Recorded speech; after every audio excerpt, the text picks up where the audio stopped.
વિદ્યાર્થીઓના સ્વાસ્થ્ય સાથે ખુલ્લેઆમ ખિલવાડ. જગાણા એન્જિનિયરિંગ કોલેજમાં કીડાવાળા ભોજન મુદ્દે એબીવીપીનો ઉગ્ર હોબાળો.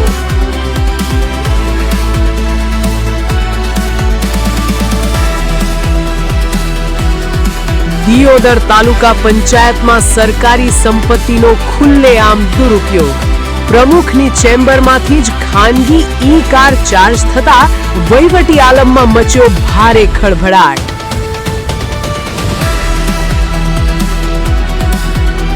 પાલનપુર નગરપાલિકામાં કમિટીઓની વરણીમાં મચ્યો રાજકીય અપસેટ.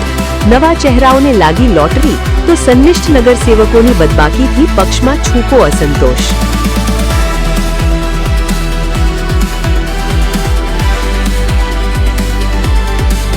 શિવ ભક્તોની અદમ્ય ભક્તિ અને આસ્થાનો આ અનોખો પકાર. પવિત્ર શ્રાવણ માસમાં ખેમાણા ટોલ નાકું સંપૂર્ણપણે ફ્રી કરવા ઉઠી જનજનની પ્રબળ માંગણી.